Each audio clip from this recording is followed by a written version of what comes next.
To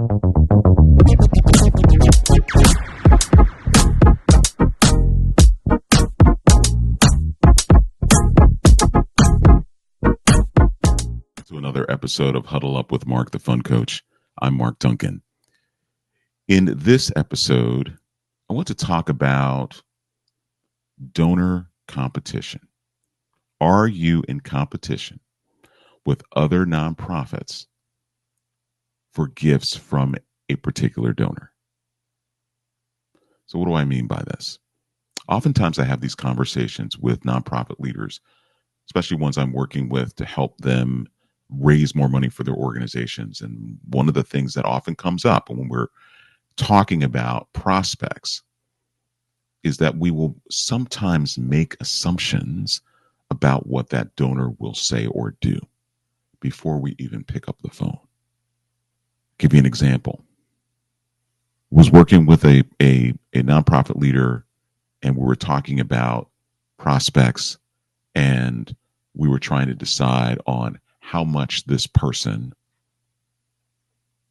would give. And one of the thoughts that the nonprofit leader had was, well, I don't think they give to other organizations. They give to this nonprofit, that nonprofit. I'm not going to name any names. So I just think they probably don't have that much left to give. So instead of asking for $25,000, which research, wealth screening shows that they have the capacity to do, we start thinking about other organizations, and then we will bring that number down because we think we're doing the donor a favor. The reality is that we are creating competition that isn't there. Now, I'm talking about competition for a major gift. I'm not talking about competition through social media marketing or, the transactional giving that we talk about. Yeah, your donors are likely transactional donors, but now you're trying to elevate them to the next level. And you've learned through the criteria that I talk about often that there's link, interest, and ability. There's a link to the organization. They've been a user of your services. They are a parent. They're, a donor, right? That's a link. Interest. There's clear interest in your organization because they continue to engage in some way, shape, or form. Again, primarily transactional. Perhaps they're reading your e-newsletter, probably reading all of your emails, or giving whenever you have an appeal via direct mail or through social media or email. They're staying connected. They're staying engaged. That means there's interest in your mission.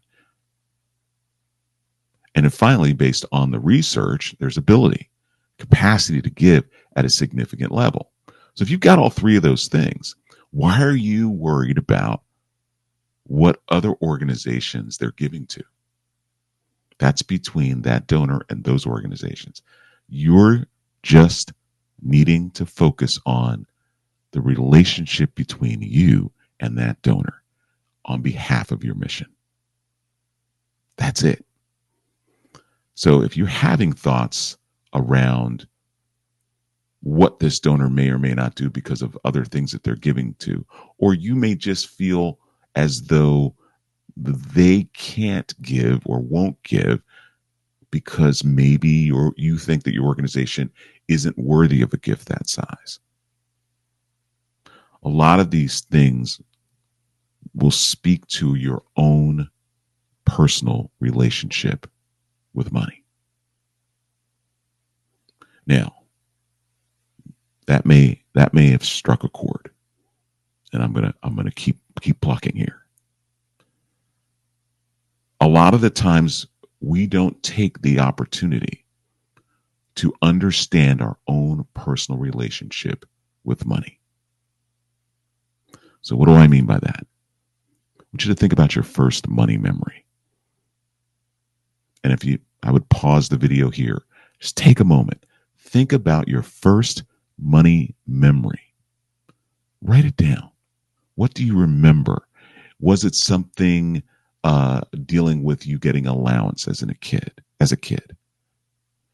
Did it have to do with conversations you overheard between your parents? What messages did you receive directly or indirectly as a child as it relates to money? Take a moment, think about that, write that down, because that is at the root of your relationship with money, believe it or not. And what happens is, or subconsciously, we carry all of those things into our adult lives, personally and professionally. And so, as nonprofit leaders, if you have a memory of money that is rooted in lack or scarcity or fear or not enough, then you're going to transfer that to your donor. And that's your story. It's not theirs.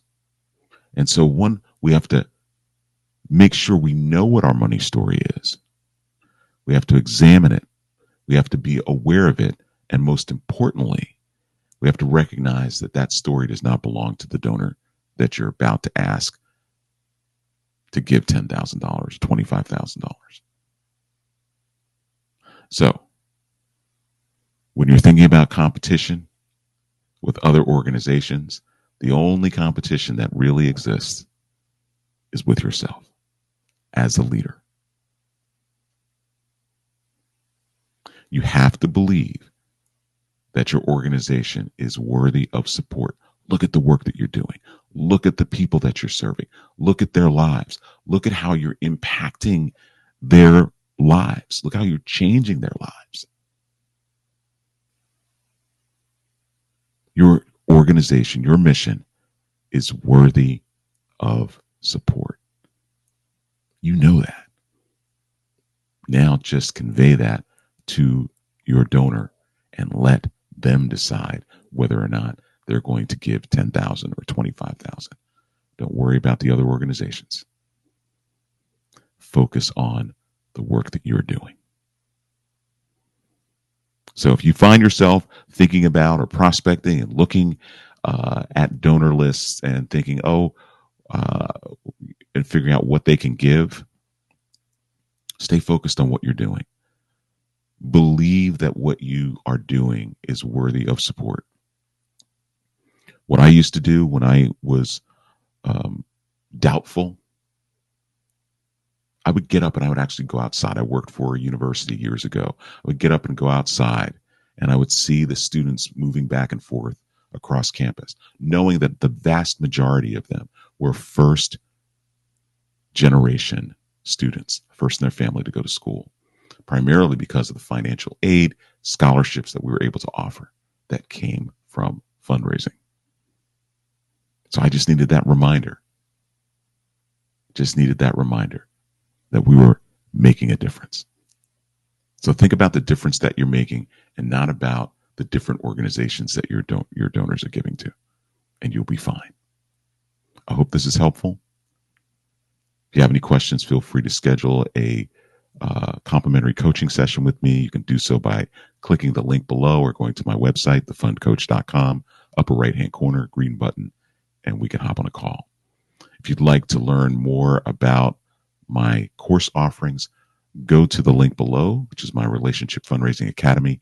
You'll see the offerings there. You can take courses at your own pace, and they will be very, very helpful to you. I guarantee you, you will learn some things that will help you be really amazing at this relationship fundraising thing. And as always, fundraising is not about the dollars. It's about what the dollars do for the people that you serve. Thanks. And we'll see you next time.